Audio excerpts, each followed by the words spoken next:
মক্কা সেই উত্তপ্ত মরুভূমি, ধুলোমাখা পথ, আর সেই পথ দিয়ে হেঁটে যাচ্ছে এক ইতুম শিশু। আর ওই শিশুটি হলো মানবজাতির শ্রেষ্ঠ মানুষ, হযরত মুহাম্মদ সাল্লাল্লাহু আলাইহি ওয়াসাল্লাম। জন্মের আগেই তিনি তার পিতাকে হারান। পিতার নাম ছিল আব্দুল্লাহ ইবনে আব্দুল মুত্তালিব। 6 বছর বয়সে তার মাকে হারান। তার মায়ের নাম ছিল আমিনা বিনতে ওয়াহাব। শৈশব থেকেই তিনি বুঝে গিয়েছিলেন এই পৃথিবী তার জন্য সহজ নয়। মায়ের মৃত্যুর পর আশ্রয় পান তার দাদার কাছে।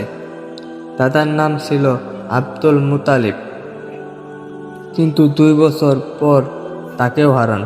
এরপর দায়িত্ব নেন তার চাচা আবু তালিব। তিনি ছিলেন দরিদ্র, তবুও ভালোবাসার কোনো কমতি রাখেননি। ছোটবেলায় আমাদের নবী হযরত মুহাম্মদ সাল্লাল্লাহু আলাইহি ওয়াসাল্লাম ছাগল চড়তেন। আর হ্যাঁ, মানবজাতির শ্রেষ্ঠ মানুষ একসময় ছিলেন একজন সাধারণ রাখাল। এখানেই তিনি শিখিয়েছিলেন ধৈর্য, দায়িত্ববোধ, একাকিত্বে আল্লাহকে স্মরণ করা। মানুষের কষ্ট দেখে তার হৃদয় কাঁদত। মক্কা তখন ছিল অন্যায়ের নগরী। দাসদের উপর অত্যাচার, গরিবদেরকে অবহেলা করা, মানুষদেরকে নির্যাতন করত। এইসব যখন ছোট শিশু হযরত মুহাম্মদ সাল্লাল্লাহু আলাইহি ওয়াসাল্লাম দেখতেন, তখন তার হৃদয় কেঁপে উঠত। তিনি কখনো অন্যায় সহ্য করতে পারতেন না। শৈশব থেকে মানুষ তাকে ডাকত আল আমিন ও আশ সাদিক বলে, কারণ তিনি কখনো মিথ্যা কথা বলতেন না, কখনো কারোর সাথে প্রতারণা করতেন না। যুবক বয়সে তিনি অংশ নেন এক ঐতিহাসিক চুক্তিতে।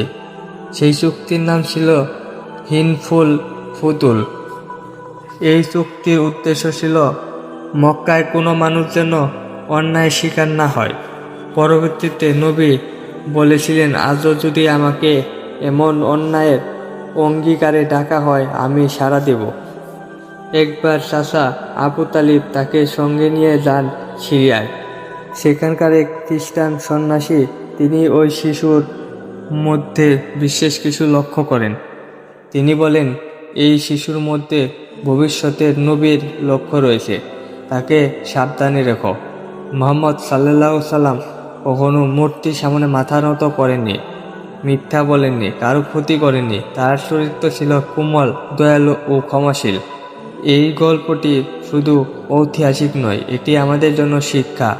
এত কষ্টের মধ্যে তিনি ছিলেন ধৈর্যশীল, এত একাকিত্বের মধ্যেও ছিলেন আল্লাহর উপর ভরসাশীল, এত অন্যায়ের মধ্যেও ছিলেন ন্যায়পরায়ণ। যে শিশু একদিন মক্কায় রাস্তায় একা হাঁটত, তিনি একদিন পুরো পৃথিবীর জন্য রহমত হয়ে আসে।